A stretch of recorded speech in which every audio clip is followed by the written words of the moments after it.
할렐루야, 주의 축복 여러분과 함께 할 줄로 믿습니다. 우리 나는 정죄하지 아니하노니 라는 제목을 가지고 말씀을 전하도록 하겠습니다.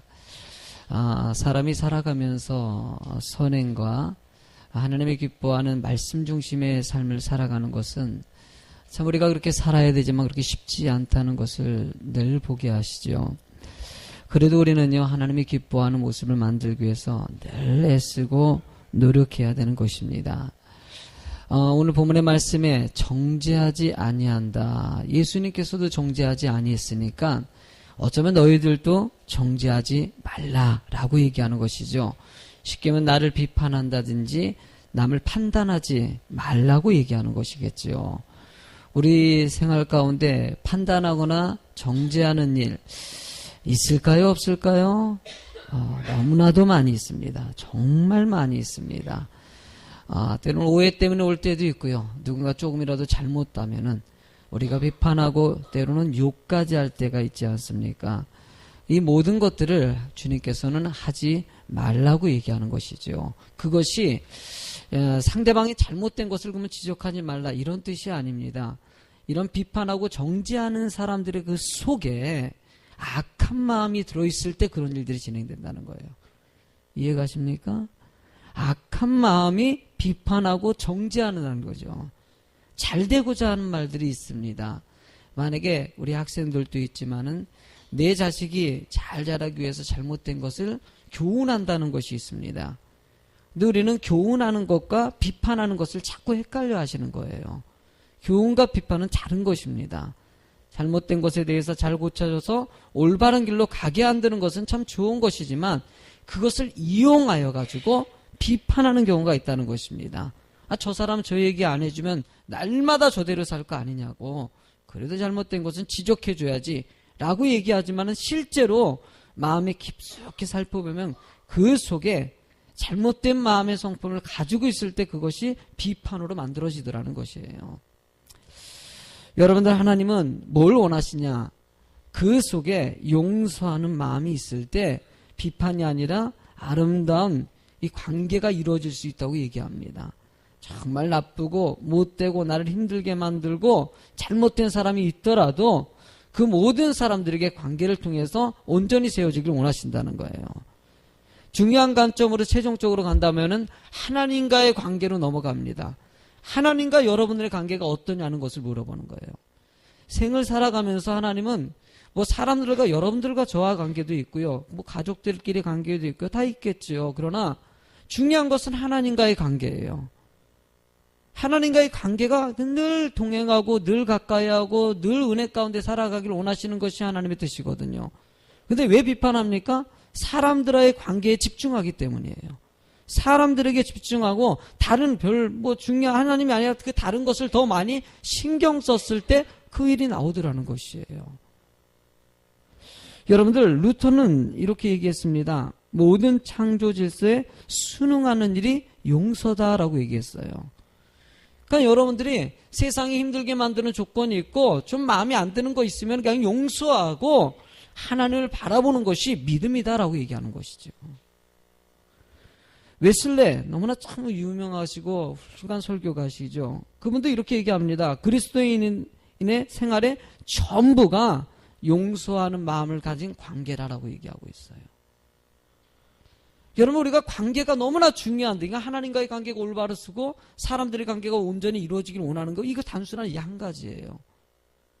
우리는 자꾸 하나님과의 관계를 놓치니까 인간의 관계를 자꾸 실수해서 비판하고 정죄하고 오히려 멀어지게 만들더라는 것이에요. 저는 오늘 본문의 말씀을 통해서 오늘 본문의 말씀은 흐름이요, 정죄를 하지 말라 뭐 이런 쪽으로 흘러가는 건 사실입니다. 그 안에 정죄하지 않기 위해서는 어떤 것들이 필요할지를 몇 번 언급해주고, 또 여러분들이 세상을 살아가면서 다양한 모함을 받는 일들 있지 않습니까? 오해받아가지고 비판듣는 일이 생기지 않습니까? 이런 일들에 대해서 어떻게 대처해야 될지 조금이라도 깨닫고요, 하나님의 성품에 좀 가까이 갈 수 있는 성도가 될 줄로 믿습니다. 이제 첫 번째로는요, 경건의 리듬을 가져야 된다는 것이에요. 경건의 리듬. 본문의 1절과 2절을 특징을 보면요, 좀 색다르게 진행들 합니다. 한번 읽어보실래요? 1절과 2절 시작. 스기는 감람산으로 가시니라. 아침에 다시 성전으로 들어오시니 백성이 다 나오는지라 앉으사 그들을 가르치시네. 여러분들, 이 본문의 말씀을 보니까 예수님께서 감람산에 계시다가 내려와서 성전으로 가셨다라고 얘기하고 있어요. 그러니까 감람산에 가셨다는 의미는요, 늘 기도했다는 의미입니다. 그러니까 감람산은 성경에 예수님의 사역 보면은 늘 기도하실 때 감람산에 가셨거든요. 그러니까 이 말은 감람산에서 하나님 예수님께서 기도하시다가 때가 되니까 오셔가지고 말씀 가르치는 일에 집중했다는 것이에요. 그러니까 예수님의 리듬이 있습니다. 삶의 리듬. 신앙적인 영적인 삶의 리듬이 있어요. 우리 성도님들도 보면은요, 그 리듬이 있는 분들이 있어요. 예배 드리고요. 그리고 또 아침에 일어나면 똑같지 않습니까? 아침에 일찍 일어나가지고 새벽 기도를 한다든지 새벽 기도 못 나오시면은 아침에 집에서라도 말씀을 묵상하고 하나님 앞에 기도하고 하루를 시작하면서 아침 식사하고 그리고 출근합니다. 출근하셔가지고 직장에 갔을 때 또 조금 신앙 있는 분이라 그러면은요, 직장에 가서 도착해서도 이렇게 좀 기도하면서 하나님, 오늘 또 이제 직장에 출근했습니다. 어떻게 일들이 진행될지 주님께 맡겨오니 그래서 기도하시면서 하루를 시작하고 그러면서 쭉 진행합니다. 그러고 나서 여러분들이 수요일 날 됐으면 또 수요 예배 드려야 되겠다. 그 수요일 날 오기도 하고 또 철야 예배 드리기도 하고 어쩌면 하나님 앞에 조금 더 가까이 가기 위해서 애쓰는 영적인 리듬들을 갖고 있는 분들이 계셔요. 그런 반면에 그냥 주일날 한 번만 와서 잠깐 예배 드리고 평일날에 별로 삶에 영적인 리듬들이 별로 이어지지 못하고 그래서 잠깐 왔다가 하는 리듬이 있어요. 이런 리듬이 있는 분들 같은 경우는요, 충분히 영적으로 살기에 힘이 되기도 하겠지만 어느 순간에 하나님을 놓쳐버릴 때가 있다는 것이에요. 여러분들이 놓치지 않고 주님과 늘 동행한다면 상관없겠어요. 그러나 인간은요, 그렇게 완벽한 존재가 되지 못합니다. 말씀을 조금이라도 놓치면은요, 하나님을 의지하지 않는 그 예배 중심적인 것이 조금이라도 멀어지면은요, 어느 순간에 놓쳐버려요. 목사님이 왜 새벽 예배를 드리라고 얘기하겠습니까? 억지로 드리지 마세요. 저도 앞으로는요, 억지로 드리는 건 아닌 것 같아요. 그냥 어떤 목사님은 새벽 예배 안 드리면은 직분자에서 빼버리고 리더자 다 빼버린다 이런 협박까지 하시고 이런 얘기 하시니까는 새벽 예배 드리긴 한데요. 근데 저희는 지금 성격이 나는 안 되는 것 같아. 이게 나도 한번 협박이라도 한번 해볼까 했는데 내 스타일이 아닌가 봐. 협박은 안 되는 것 같아요. 하려고 가끔 가다가 한번 해볼까. 근데 이 자식이 알아서 해야지 이게 억지로 한다고 되겠습니까? 라는 생각이 들어서 하다가 못하게 돼요. 근데 여러분들, 영적인 일 여러분들이 스스로 하는 것이에요. 여러분들이 알아서 정말 새벽 예배 귀하게 여기시고 새벽 예배도 드리시고 수예배도 좀 드리시고 집에서든지 직장에서든지 언제나 하나님 앞에 기도하는 습관을 갖고 말씀 볼 수 있는 습관을 갖고 그리고 하나님의 말씀 들었으면은 어떻게든지 실천하기 위해서 애쓰는 그런 영적인 리듬이 있어야 될 때 하나님 여러분들의 믿음을 성장시키고 주의 교회가 하나님의 아름다운 공동체가 될 수 있다는 것이에요. 우리 예수비전교회가 그런 교회 되길 소망합니다. 예수님의 이런 삶의 모습 그냥 늘 하잖아요. 기도하고 그리고 병든 자 치료하고 예배 드리고 가르치고 또 기도하고 늘 그 레파토리가 돌아갑니다. 이런 상황 가운데서 많은 사람들이 위로를 받고 힘을 얻고 축복받고 얼마나 큰 은혜입니까? 교회는요, 이런 리듬이 계속 돌아가요. 우리 교회도요, 이런 리듬이 돌아가는 교회가 되길 원하는 거예요. 여러분, 고여있는 물은 썩는 것이에요. 시냇물이 졸졸졸졸 흐르지만요, 흐르면서 여러분들 잘못된 불순물도 이렇게 흘러가고 부딪히면서 제거돼가지고 깨끗한 물이 만들어진다고 합니다. 교회는요, 영적으로 움직여야 되는 것이에요. 말씀이 움직이고 기도가 움직이고 이번 주간에도 반찬 나누기 행사를 진행하면서 너무나 행복했어요. 너무나 좋다고 생각했어요. 난 반찬 나누기 행사가 이렇게 많은 사람들에게 희망이 될 줄 몰랐어요. 쌀만 나눠주다가 반찬 같이 나눠주자 해가지고 만나보니까는요, 그 반찬 받으시면서요, 울먹울먹거리시는 분이 계시더라고요.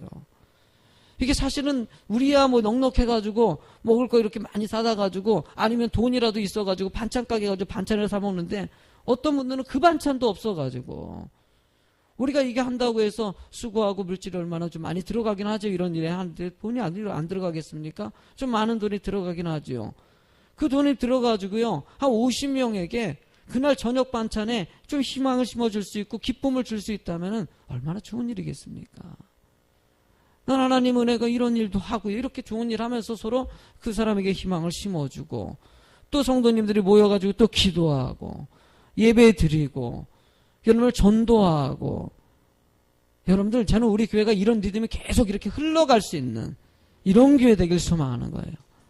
때로는 우리 교회를 좀 불편해하는 분들이 있어요. 왜 이렇게 교회가 일이 많냐? 뭐가 이렇게 많아도 늘 부르고 뭐 하라고 오라고 그러고 뭐 하라고 오라고 그러고 늘 이러냐 얘기할 수 있어요. 그래요. 저는 그 말에도 동의합니다. 세상이 그렇게 흘러가요. 하나님 중심적인 것에서 멀어가고 그렇게 부르는 것에 대해서 부정적으로 판단하는 시야가 지금 생기고 있다는 게 가슴이 아파요. 여러분들 날마다 모이기에 힘쓰고요, 오직 주님만 바라보며 살아가는 것이 우리의 삶입니다. 세상 것 놓치더라도요, 주님을 놓치지 않는 것이 우리들의 삶이 돼야 돼요. 근데 세상 것 다 하면서 교회 일도, 그러니까 세상 것 다 만족하면서 교회 일도 조금 하겠다는 것이에요. 그러다가 조금만 가중되면 불편해합니다. 이게 교회 모습은 아니라는 것이에요. 여러분들, 우리도 예수님 같이 경건의 리듬을 갖는 여러분이 되시길 바랍니다. 두 번째로는요, 영적인 삶에는 쉽지 않은 문제를 만나게 된다는 것이에요. 여러분들, 라오스 선교사님이 계셔요. 이번에도 우리 라오스 선교사님이 우리 교회 지난번에 남전교회에서 그 식당 봉사를 하지 않았습니까? 음식 만들고 처음으로, 남자들이 음식 만드니까 그날 짜장면 진짜 맛있었어요. 맛있어. 정말 잘하셨어요. 남전도회가 이렇게 수고한 모습 보니까 참 기쁘더라고요. 남전도회가 이렇게 앞치마 두르고 찍은 사진이 있어요. 그걸 사진을 제가 이 페이스북에다 올렸어요. 너무 멋있어가지고. 그리고 올렸는데 우리 선교사님이, 라오스 선교사님이 그걸 보시고 너무너무 좋다는 거예요. 그래서 뭐 남자가 이렇게 하는 것도 좋고 앞치마도 이렇게 이쁘대요. 남자들 이렇게 앞치마 입은 모습이 너무 귀엽고 멋있더래요. 그래서 목사님, 그거 라오스 좀 보내주세요. 우리 15개만 보내주시면 좋겠다. 그래서 제가 우리 재정부 얘기해가지고 15개 좀 구입해서 라오스에 좀 보내드리라고, 그래서 지금 지시를 해놨어요. 근데 그래요, 이 선교사님이 그 사역하면서 이런저런 얘기를 저랑 얘기 나누는데 며칠 전에 도둑을 맞았나 봐요. 도둑을 크게 맞았어요. 크게 맞아가지고 너무 뭐 다 없어졌나 봐요. 거기 라오스 저게 뭐 좀 불안한 지역 아닙니까? 근데도 그냥 믿고, 교회이기 때문에 믿고, 그래도 거기도 좋은 일도 많이 하니까 믿고 그냥 뭐 이렇게 철조망도 안 치고, 거기 다 철조망 쳐요. 막 그렇게 사람들 안 치고 했는데 이게 한순간에 뭐 다 털린 거예요. 얼마나 속상하겠어요. 그리고 나서 이제 뭐 성도들이 하도 목사님 생각하고 다릅니다. 세상은요. 세상은 다른 거라고. 그러니까 이 지역이 그러니까요, 보안잔치 철저하게 한다고. 그치, 뭐 소유 잃고 외양간 고친다고 하는 것도 있지만 목사님 마음도 외양간 고치려는 게 아니라 마음 믿었기 때문이죠. 라오스 사람들 믿지만은 환경이 있다. 그러다 보니까 어쩔 수 없이 이번에 봉사를 대대적으로 해서 담도 만들고 막 그랬나 봐요. 그런 거 보면서 참 그래요. 담을 만든다고 해서 거기서 목사님 그러더라고요. 목사님 참, 선교사님이 그런 마음이 참 아름다워요. 저도 우리가 개척해가지고 문 열어놔가지고 도둑 맞은 적이 있지 않습니까? 근데 선교사님 마음대로 참 동일한 게, 목사님 솔직히 담을 친다고 해서 도둑이 안 들까요? 마음만 먹으면은요 넘어와서 들지요. 뭐 이런 얘기 하는 거예요. 마음 먹으면 뭐 솔직히 그렇지 않습니까? 마음 먹으면 뭐 담 있다고 해서 이게 아니에요. 사실은요. 물론 조금 안 하려고 애는 쓰겠죠. 여러분들, 악한 마음을 품으면은요, 아무리 상대방이 온다 그래도요, 수단과 방법을 가지고 않고 피해를 줄 수가 있어요. 마음이 그럴 때 그렇다는 거예요. 본문에 예수님이 사역할 때도요, 바리새인들, 사두개인들, 유대 지도자들이 예수님의 사역에 악한 마음을 품으니까는 아무리 잘하려고 그래도, 아무리 뭐 좋은 일을 하고 뭐 한다 그래도요, 그래도 뭐 수도 없이 고난과 얼마나 힘든 일들을 많이 당하셨는지 몰라요. 본문의 말씀에 한번 읽어볼까요? 4절하고 5절 읽어보실래요? 시작. 4절만 읽어. 시작.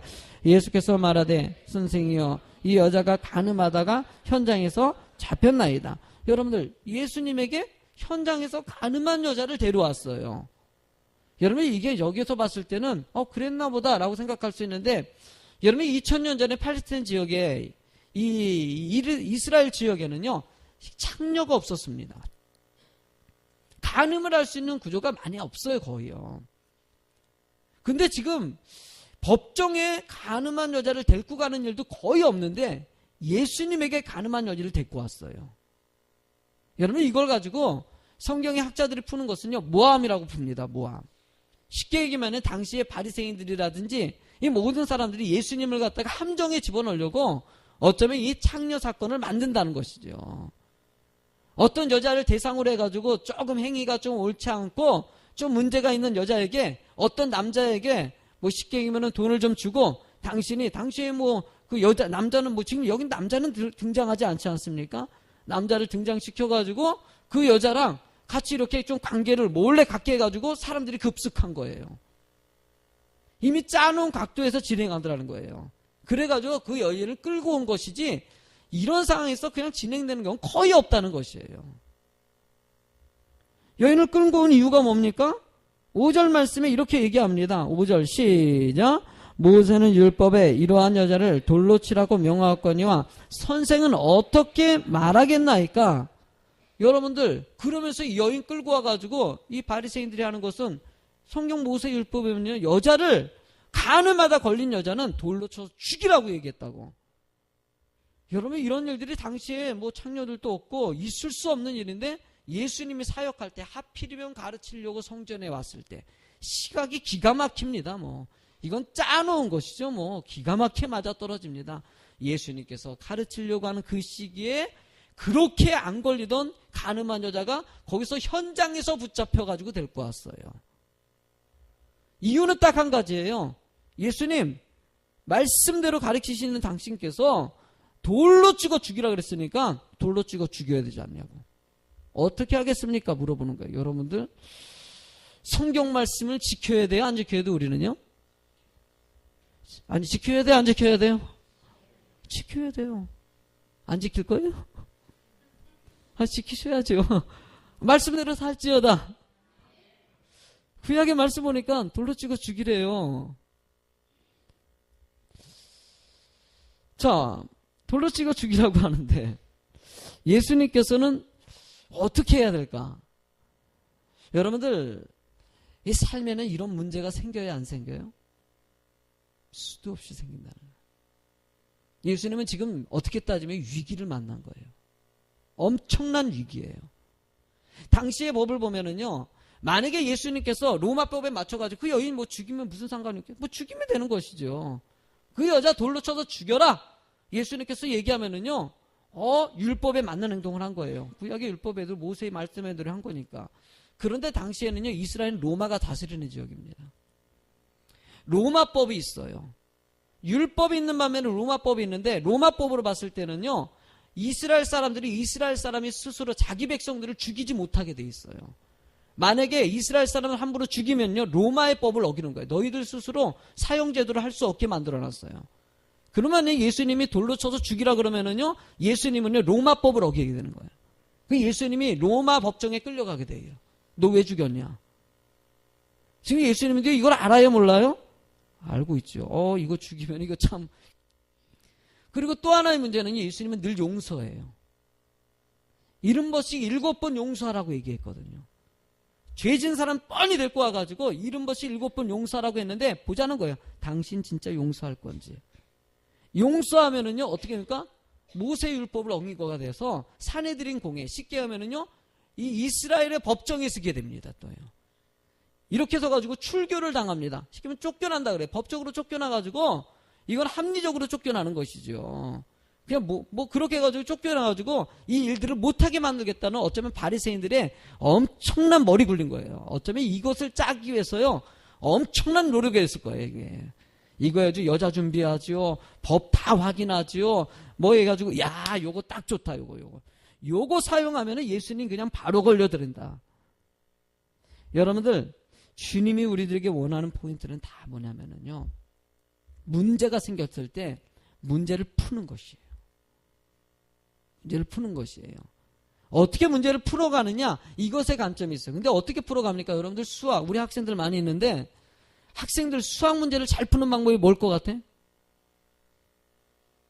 수학 문제를 잘 푸는 아이들 특징은요, 딱 한 가지예요. 문제를 많이 풀어보는 거예요.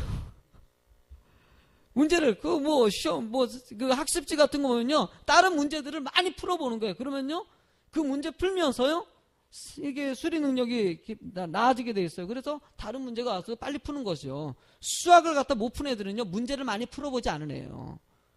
비슷한 문제를 갖다가 세 문제만 풀어보면요, 웬만한 문제는 다 풀게 돼 있어요.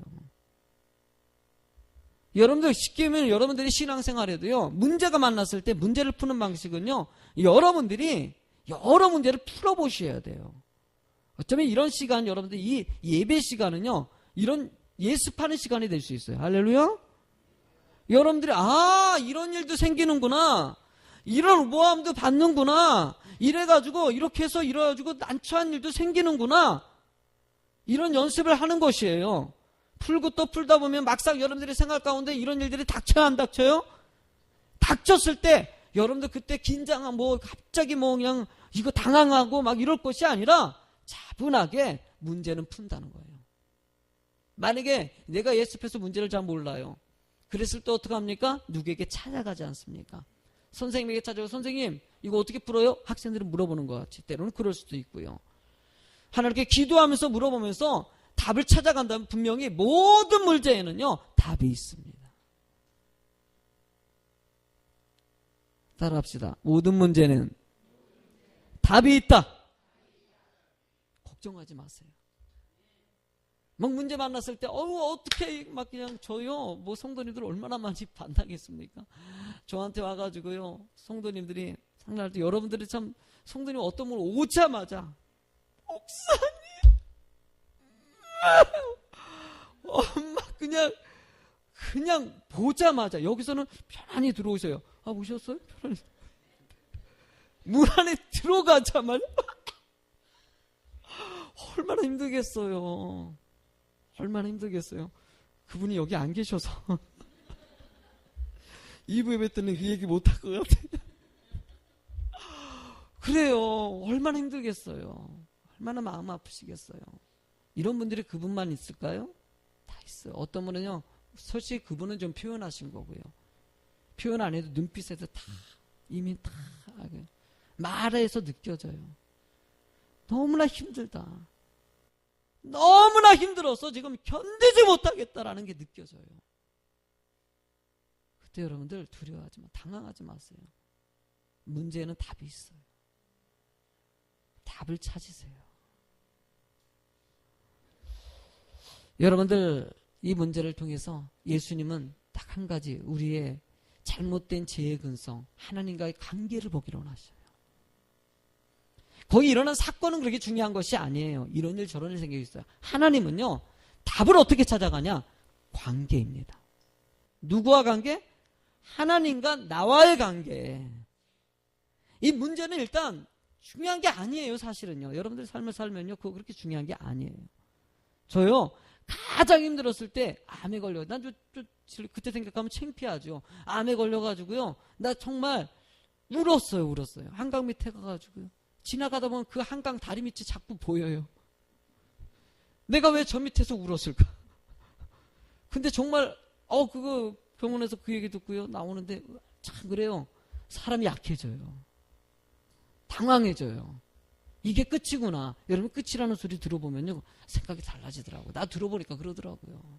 나 그 마음 알겠더라고요. 그러면서 그냥 하염없이, 나 이제 개척해서 2년인데 1년 이제 1년 반, 1년 한 4개월밖에 안 되는데 여기서 이게 끝입니까? 이게 마지막입니까? 하염없이 눈물이 나나요. 그날 저녁에 말씀으로 가르쳐 준 건요, 그래도 빨리 한 8시간만 해결된 건 하나님과의 관계라는 거예요. 하나님과 나의 관계가 뭐냐면 어떻습니까? 지금 죽어도 우린 천국 가는데. 아멘. 여러분, 세 번째로 한번 이야기해 보죠. 문제를 통해서 정지하지 말라고 가르치십니다. 이게 뭡니까? 이 말 뜻은요, 관계를 얘기하고자 하는 거예요. 관계. 하나님과의 관계. 정지하는 사람, 성경은 로마서 1장 28절부터 좀 길긴 한데요. 로마서 1장 28절서부터 한번 앞을 보시고 좀 읽어보실래요? 좀 길지만 읽어보세요. 시작. 또한 그들이 마음에 하나님 두기를 싫어하며 하나님께서 그들을 그 상실한 마음대로 내버려 두사 합당하지 못한 일을 하게 하셨으니 그 모든 불의, 추악, 탐욕, 악이 가득한 자요, 시기, 살인, 분쟁, 악독이 가득한 자요, 수근수근하는 자요, 비방하는 자요, 하나님께서 미워하는 자요, 능욕하는 자요, 교만한 자요, 자랑하는 자요, 악을 도모하는 자요, 부모를 거역하는 자요, 우매한 자요, 배악하는 자요, 무정한 자요, 무자비한 자라. 그들이 이 같은 일을 행하는 자는 사형에 행한다고 하나님께서 정하심을 알고도 자기들만 행할 뿐 아니라 또한 그런 일을 행하는 자들을 돌타하느니라. 여러분들 이 말씀에 보니까는 이런 사람들이 하나님과의 관계가 끊어졌을 때 이런 일이 생긴다는 거예요. 여러분들이 수근수근하고 정죄하는 것이 문제가 있어서가 아니라 관계가 끊어졌을 때 나오더라는 거예요. 자기 스스로가 자기를 몰라요. 여러분들 지난번에 어떤 목사님 나이아가라 폭포에 가면은요, 이 상한선이 있다고 합니다. 그러니까 1km, 그 나이아가라 폭포 1km 안에는요, 배를 타면 안 돼요. 그 안에 들어오면은요, 물살 때문에 아무리 저으려고 해도 죽게 되는 거예요. 근데 기적 같은 일이 일어났어요. 어떤 사람이 살아난 거예요. 100m까지 왔는데. 그런데 살았어요. 뭐냐면은 오다가 조그만 돌멩이 하나를 갖다가 이 사람이 붙잡은 거예요. 이 사람들이 왜 그랬냐면은 1km, 2km 위에서 놀한 거예요. 거기서 술 먹고 흥청망청 마음대로 놀자 노세 젊어서 노세 그러다가 실컷 놀다가 막 술 먹고 하다가 저녁 늦게 깜빡 졸다가 일어나 보니까는요, 조금 폭포 소리가 들리는 거예요. 노를 줘도 안 돼요. 물살 때문에. 다 대부분 죽는데 거기서 그 돌멩이 하나 발견해가지고 두 사람이 그 돌멩이 붙잡고 밤새도록 있었던 거야. 오직 그거 붙잡고 두 사람이. 그러다가 이제 비행기에서 발견해가지고 그 사람 구해서 살아. 이걸 기적이라고 얘기해요. 기적. 사람들이 거기서 기적이라고 얘기하는데, 여러분들 우리 인생에도요, 노세 젊어서 노세 막 술 먹고 웅청멍청할 때 자기가 몰라 이것을. 모르다가 뒤늦게서야 그걸 발견하면 그때서야 놓쳐버린 것이지요. 사람들은요, 늘 남을 갖다 판단하기 이전에 자기 자신을 볼 줄 모르는 거예요. 여러분들 예수님께서 뭐라고 얘기합니까? 8절과 9절의 이야기를, 아니 7절 말씀 보니까 한번 읽어봐. 7절 시작. 그들이 묻기를 맞이하는지라 이에 일어나 이르시되 너희 중에 죄 없는 자가 돌로. 여러분들 뭐라고요? 죄 없는 자가 돌로 먼저 치라. 너희들 죄 있지 않냐라는 것이지요. 예수님께서요, 예수님은 글씨를 아는 분이셨어요. 그런데 당시에 글씨를 아는 사람들은요, 쉽게 하면 거의 없었다고 합니다. 글자를 배울 수 있는 환경이 아니에요. 그러니까 히브리어나 헬라어 안다는 것은요, 거의 불가능한 일이에요. 그러니까 나라에 거의 글자를 아는 것은 몇 퍼센트, 2, 3%, 4% 이거밖에 안 될 정도로 대부분의 사람들은 글씨를 몰랐다. 예수님은 글씨를 안다는 것은 대단한 거죠, 당시에. 그러니까 유대학자들도, 바리새인들도 어찌하여서 목수의 아들인데 어떻게 이 학문이 능통하냐라고 얘기하지 않습니까? 말도 안 되는 일이라는 것이에요. 근데 예수님께서 바닥에 글씨를 썼어요. 글씨를 썼는데 여기서 말씀해 보니까요, 9절 말씀해 보니까요, 한번 읽어볼게요. 8절과 9절 읽어볼까요? 시작. 다시 몸을 굽혀 손가락으로 땅에 쓰시니 그들이 이 말씀을 듣고 양심의 가책을 느껴 어른으로 시작해요 젊은이까지 하나씩 나가고 오직 예수와 그 가운데 서는 여자만 남았더라. 여러분들 저를 보십시오. 예수님께서 글씨를 갖다 바닥에 썼더니만은 그 글씨가 그 사람들이 떠나는데 원인이 됐다는 거예요. 이것을 많은 신학자들이 해석하는 것 중에서 제일 많이 해석하는 부분이 뭐냐면요, 글씨 쓴 내용이에요. 쉽게 하면 이런 내용을 썼을 확률이 높다는 것이에요. 사람들이 비판하는 사람들에게, 야, 비판하는 이 여자를 간음했다고 막 욕하는 사람에게, 너 며칠 전에 너 사기친 거 알아 몰라? 너 며칠 전에 너 도둑질한 거 다 알고 있거든? 여러분들 그 내용을 썼다고 생각하는 게 신학자들의 거의 많은 견해가 이거였어요. 이 글들을 보고 한 사람씩 보니까는 찔리는 거예요. 너 그렇지 않았냐. 예수님은 중심을 하지 않습니까? 너 그렇게 이 여자 욕하는데 너 옛날에 이제 저질렀다? 너 옛날에 너 그제 저질렀다? 너 나 다 안다. 여러분들도 솔직히 가슴에 손을 놓고 돼요. 찔려 안 찔려요? 찔리죠? 못됐잖아요. 나만 못됐나요? 못됐어요.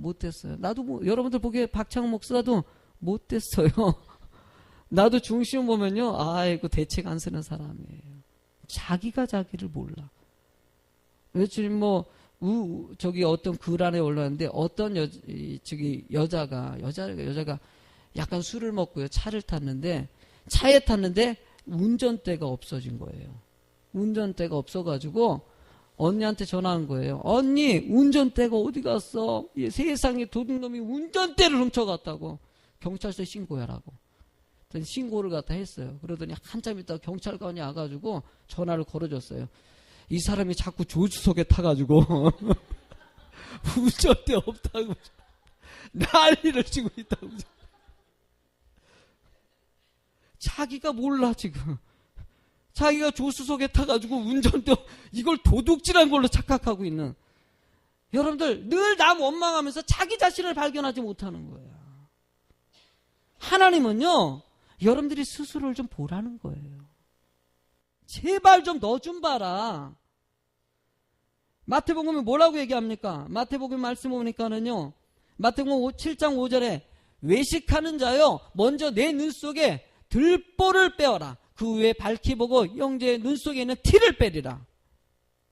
여러분들 자기 자신을 발견하시기 바랍니다. 여러분과 하나님과의 관계가 온전히 새기를 원해요. 나는 본문의 이야기를 통해서 딱 한 가지입니다. 여러 가지 중요한 것이 아니라 하나님은 관계가 회복되길 원하시는 거. 이 일 저 일 저지르고 정지하는 것이 중요한 것이 아니라 너 나를 정말 사랑하느냐? 너 나 바라보고 있느냐? 이거 물어보시는 것이죠. 마지막에 예수님께서 그 여인에게 뭐라고 얘기합니까? 10절과 11절 읽어보시죠. 시작. 일어나사 여자 외에 아무도 없는 것을 보시고 이르시되 여자여 너를 고발하던 그들이 어디 있느냐? 너를 정죄한 자가 없느냐? 대답하되 주여 없나이다. 예수께서 이르시되 나도 너를 정죄하지 아니하노니 가서 다시는 죄를 범하지 말라 하시니라. 여러분들 이거 뭡니까? 그 상처, 그 여자도요, 이용당해가지고 간통하게 해가지고 거의 돌에 맞아 죽을 지경에 있는 여자. 얼마나 불쌍한 여자입니까? 어쩌면 그 여자와 예수님과의 관계가 회복되고요, 많은 사람들에게 자신의 잘못들을 깨닫고 이것을 뉘우치게 만드는 가르침이 되고요. 여러분, 이 사건을 통해 가지고요, 하나님은 여러 가지 의도하는 바가 계십니다.